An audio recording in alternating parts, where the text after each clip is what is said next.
पुरानी मोहब्बत को कैसे बुलाया जाए? नई मोहब्बत कर ले, पुरानी मोहब्बत भूल जाएगा। अल्लाह आसानी करे। पुरानी मोहब्बत को ऐसे बुलाया जाए, नई मोहब्बत कर ले। मोहब्बत थोड़ी इंसान का जज्बा खत्म होता है मोहब्बत करने का। इंसान की मोहब्बत को रोकने के लिए उसकी जिद खड़ी होती है आगे, जो उसको आगे नहीं जाने दे रही होती। क्या फितरत, सोच, नजरियात और तरजीहात बदली जा सकती हैं?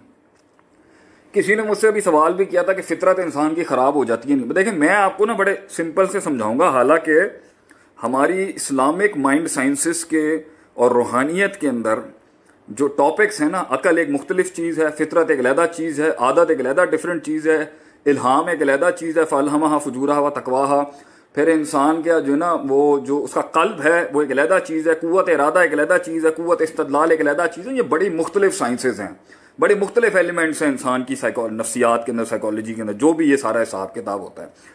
तो ये इसमें टेक्निकलिटी हैं, बड़ी बहसें हैं उलमा की इसके अंदर के क्या होता है। लेकिन मैं इन शॉर्ट आपको समझाता हूँ। याद रखें, इंसान फितरतन, अल्लाह ने ना इंसान को फितरतन बड़ा खूबसूरत, हसीन, कामिल, जमील, हर लिहाज से अच्छा बना के भेजा था। दलील क्या? सही मुस्लिम की रिवायत है, मा मिन मौलूदिन इल्ला यूलदु अलल फितरा, कि हर इंसान को अल्लाह ताला के नबी ने फरमाया सल्लल्लाहु अलैहि वसल्लम, तो इंसान जो है ना, नबी सल्लल्लाहु अलैहि वसल्लम ने फरमाया फितरतन, इंसान जो है फितरतन ठीक बना के भेजा था हमने। मा मिन मौलूदिन इल्ला यूलदु अलल फितरा फअबवाहु युहब्बिदानी औ युनस्सिरानी औ युमज्जिसानी औ कमा क़ाला नबी सल्लल्लाहु अलैहि वसल्लम। इंसान की शुरुआत में जो पेरेंट्स, माँ बाप होते हैं, जो माहौल उसको देते हैं, और फिर इस पे अगर हम अबवियत के ऊपर क्यास करके एनालॉजी कर लें तो नफ्स को कैसे कंट्रोल करें भाईजान, ये मैं जवाब दे देता हूँ थोड़ा, ये तो मुकम्मल हो जाए, कोई परेशान ना हो, मैं दे रहा हूँ जवाब जो मैं दे सकता हूँ। ये नफ्स पे कैसे कंट्रोल किया जाए, इसके और भी मैंने जवाब दिए हैं, आप दूसरे लाइव सेशंस में भी देखेंगे, मिल जाएगा आपको जवाब कहीं पर। नफ्स को कैसे कंट्रोल किया जाए, जो फितरत जो है ना, वो पेरेंट्स की जो इंस्टीट्यूशन जो पहली होती है ना, वो खराब कर देती है आगे से।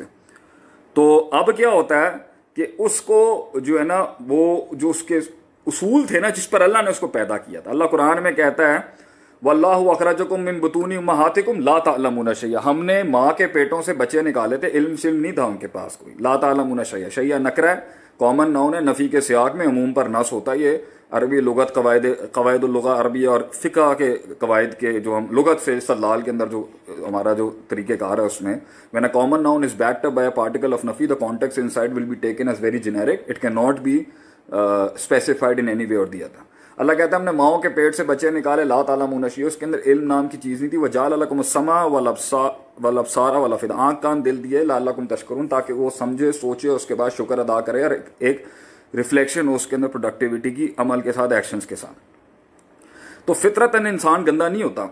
फितरत इंसान की किसी लिहाज से भी पैदाइश के वक्त खराब नहीं थी, लेकिन जैसे जैसे वो जाता है तो जो ख्याल की दुनिया होती है वो उसकी आदत की दुनिया बनती है, फिर आदत की दुनिया जो होती है ना उसकी फितरत की दुनिया बन जाती है। तो जब इंसान बच्चा था या आज भी जो है, तो ख्याली दुनिया के अंदर जहाँ इंसान के नफ्सियात के ऊपर एक चीज़ आती है और गुजर जाती है, तो वो तो ठीक है, उस पर तो अल्लाह नहीं पकड़ता किसी को भी, और उसके ऊपर इंसान को कोई नुकसान भी नहीं होता अगर वो उसे डिटॉक्स कर लेता है, जितनी भी नेगेटिविटी और गलत चीज़ें उसकी तरफ आ रही हो। लेकिन अगर वो ख्याल को रोक के, पकड़ के, उसके ऊपर दवाम इख्तियार करके, हम अज़म कसद से गुजार के, उसको कुव्वत इरादा, कुव्वत इस्तदलाल में डाल के, कल्ब की एक साइकोलॉजी का पार्ट बना के, उससे एक नफ्सियात के अंदर एक आदत बना ले अपनी, और वो आदत को बार बार उस तरीके से सोच सोच के और कर करके वो आदत उसकी फितरत का हिस्सा बनना शुरू हो जाए कि भाई अब उससे होता ही इसी तरीके से है, तो यहां पर हम कहते हैं कि फितरत में तब्दीली आती है। फ़अबवाहु युहव्विदानी युमज्जिसानी युनस्सिरानी, जो भी अल्फाज है, औ कमा क़ाला नबी सल्लल्लाहु अलैहि वसल्लम। तो फितरत बदलती है, फितरत सैया भी हो जाती है और फितरत सलीमा भी आपने करनी होती है, गैर सलीमा भी होती है और सलीमा भी तो आपको बना के भेजी होती, खराब हो जाती। इसी को तो वापस करने का नाम जिहाद बिन नफ्स है।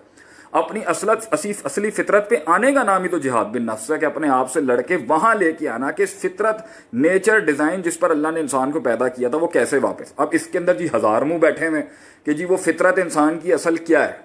क्या इंसान की फितरत के अंदर कपड़े उतार के जीना है पब्लिक के अंदर, या कपड़े पहन के जीना है? ठीक है, सीधे हाथ से खाना है, उल्टे हाथ से खाना है, खा के लंबे लंबे डकार लेने हैं। मॉडेस्टी की तारीफ क्या होगी फितरत के अंदर, हयात की तारीफ क्या होगी फितरत के अंदर, what is the nature of man. फिर इस पे एक और बहस आ जाती है, does the function defines the design of the man और the design will define the function of the man. फिर इस पे वेस्टर्न थिंकर्स ने अपने बड़े घोड़े अकल के चलाए अच्छे खासे। तो हमारा दीन इसके ऊपर ये कहता है जी फितरत को वापस टर्न बैक करने का तरीकेकार है दीन। फाकिम वजह का लिद्दीन हनीफा फितरत तरन नासा लैया, सूरह रूम की आयत है जिसमें अल्लाह कहता है अपने चेहरों को दीन हनीफ यानी इस्लाम की तरफ करो, जो असल बायलॉज हैं अल्लाह की तरफ से, ओरिजिनल फितरत है ये जिस पर अल्लाह ने इंसान को बनाया था। तो ये जुमला कहना कि जी दीन फितरत है, जरूर ये जुमला ठीक है। फितरत दीन है ये हमेशा नहीं होगी, क्योंकि फितरत अपने पहलू से अपने एस्पेक्ट से हटी भी होती है गलत तरीके की तरफ से। इसलिए इंसान के जितने भी फंक्शंस हों, डेफिनेटली नहीं है कि डिजाइन भी उसका वही होगा। डिजाइन इंसान का फंक्शन डिफाइन करता है, फंक्शन डिजाइन नहीं डिफाइन करेगा। एक कलम अगर आप लें, कलम से किसी की आंख भी फोड़ी जाती है, किसी का सर भी फोड़ा जा सकता है, कलम से मुंह के अंदर भी कोई काम किया जा सकता है, दांत में लेके भी कुछ किया सकता है, लेकिन कलम का असल फितरत जिस पर उसकी तख्लीक की गई थी वो लिखना है। तो इसको वापस करने का तरीकेकार डिजाइनर से पूछा जाएगा, मेकर से पूछा जाएगा, जिसने वो फितरत बनाई है उससे पूछा जाएगा कि वो कौन, फातिर कौन है। फातिर अल्लाह है, तो अल्लाह से पूछा जाएगा कि इंसान की असल फितरत क्या है। अकल, यूनिवर्सल लॉ और सारे लोग मिलके अगर कोई ये चीजें नहीं होंगी, it should be according to what अल्लाह सुब्हानहू व तआला हैज डिसाइडेड। तो हमारे कुरान जो वही है वो बता देगी इंसान को कि इंसान को एक माशरे को, एक खानदान को, एक जमात को, एक ऑर्गेनाइजेशन को, एक पर्सन को, एक ख्वाब को कि भाई तूने असल क्या है, वो असल फितरत क्या है, उस पर वैसे किस तरह वापस आना है। तो फितरत बदलती है और उसे वापस भी किया जा सकता है, मगर वो जिस चीज से वापस लाई जाएगी ना, वो एक डॉक्ट्रिन है जो डिफाइन करेगा कि जी ये वो पॉइंट है जहां पर आके इंसानों की असल अल्लाह ने बनाई है। तो अल्लाह डिफाइन करेगा कि इस महल के अंदर काम को ऐसे करना है, मिजाज को ऐसे रखना है, नफ्सियात को ऐसे रखना है, परफॉर्मेंसेस को ऐसे रखना है, ये अल्लाह बताएगा। और ये और इंसान भी अल्लाह की बात इंसान की फितरत के भी खिलाफ नहीं होगी, अकल के भी खिलाफ नहीं होगी, मिजाज के भी, लेकिन शुरुआत में हो सकती है। तो उन हालात के अंदर जब फितरत अपनी जगह से हट चुकी होती है ना, उस वक्त वो दलील नहीं होती। लेकिन जब वो सही तरह से सोचना शुरू कर देता है और वापस अपनी उस ओरिजिनलिटी पे आ जाता है, ओरिजिनल नेचर पे आता है, फिर उसके अंदर से जो फीलिंग्स और इंस्टिंक्ट्स आती हैं ना, फिर वो असल, हम कहते हैं कि जी इसके मुंह से तो निकलती हक बात है। तो हमेशा निकली हुई हर सोची हुई बात हक नहीं होती, क्योंकि उस वक्त आप हक नहीं होते, आपकी फितरत हक नहीं होती। जब आपकी फितरत और आपका अंदर का पूरा सिस्टम ही बिल्कुल सेट हो चुका होता है ना, तो आपके ख्यालात, आपकी सोच, आपके तरजीहात और आपके फैसले ये भी सारे ऑटोमेटिकली ठीक ही होंगे और वो ऐन कुरान हदीस के मुताबिक होंगे। वो कुरान हदीस कोई बाहर की रॉकेट साइंस नहीं है, इंसानों को चलाने का, दुनिया के अंदर रहने का असल तरीकेकार है, जिसके साथ आपको रिजल्ट्स मिलेंगे इफेक्टिवली और एफिशिएंट।